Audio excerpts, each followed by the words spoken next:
Trade असतो त्यावेळेला धरायचंच नाही, तुम्ही आपण काहीच करू शकत नाही. राजद लोक त्याच्यामध्ये जे सगळं पाहिजे हे असतो सगळ्या म्हणजे कुठला म्हणजे भोई समाज असं नाही, ह्याच्यावर ज्याची उपजीविका आहे त्या सगळ्या कुटुंबांनी सगळ्या कुटुंबासह एका घरातला एक गेला दोन गेला असं नाही, सगळ्यांनी लहान मुलासह त्या ठिकाणी जलसमाधी आंदोलनामध्ये सहभागी व्हायचंय आणि हे उग्र आंदोलन आपल्याला करायचं आहे.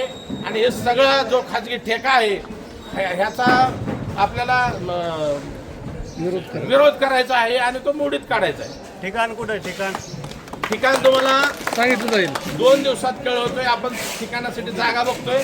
शक्यतो आपले पळसदेव हे ठिकाण चाललेलं आहे, परंतु आणखी काय आपले लोक संघटनेचे ते बघतात की रोडला जवळ पाहिजे, जागा थोडी व्यवस्थित पाहिजे. त्या ठिकाणी एवढे लोक 50-50 हजार लोक ज्यावेळेस येणार आहेत तर त्या ठिकाणी तसा ठिकाण बी उभं राहता आलं पाहिजे, सगळ्यांना गाड्या लावता आल्या पाहिजे. असं ठिकाण सुद्धा आपण 1-2 दिवसामध्ये आज उद्याच ते ठिकाण सुद्धा आपण फायनल करतोय. तुम्हाला ह्याच रेटने ह्या रेटने पाहिजे, पाहिजे. आता आपण पावसा पुढे 200 ग्राम जास्त असतं तर काठेवाड्याला अंगावर जातो 200 ग्राम जास्त. 3 दिवस मार्केट बंद ठेवलेली होती, परंतु काल त्या अनुषंगाने आम्ही राधाकृष्ण के पाटील साहेबांशी श्रीरामपूर या ठिकाणी तिथं भेट घेतली आणि त्यांना निवेदन सादर केलं आणि मच्छीमारांच्या व्यथा त्यांच्या पुढं मांडल्या. त्याच्यानंतर त्यांनी मच्छीमारांशी बैठक आपण लावून त्याच्यामध्ये मच्छीमारांसंबंधित निर्णय घेऊ असं आम्हाला त्यांनी त्या ठिकाणी सांगितलं. परंतु आम्ही मध्येच वाटेमध्ये असताना त्यांनी एक टेंडर या ठिकाणी उजनी या ठिकाणी जाहीर केलेलं आहे.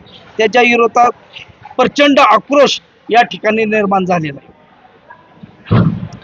तर आम्ही आता हे जलसमाधी आंदोलन 31 तारखेला घेतलेलं आहे आणि त्याच्यामध्ये सर्व मच्छीमार असतील, सर्व आडतदार असतील आणि ह्या मत्स्य व्यवसायातील जेवढे घटक अवलंबून आहेत ह्या सर्वांच्या आमचा म्हणजे हा रोजीरोटीचा प्रश्न आहे. आमचं हे उपजीविकेचं साधन जर हे काढून घेत असतील तर आम्हाला मरणाशिवाय पर्याय नाही. म्हणून आम्ही हे जलसमाधी आंदोलन त्या ठिकाणी म्हणजे या उजनी परिसरामध्ये आम्ही घेणार आहोत आणि त्या संबंधी शासनाने जर नाही दखल घेतली तर आम्ही तिथं आत्मदहन त्या जलसमाधी घेणार आहोत.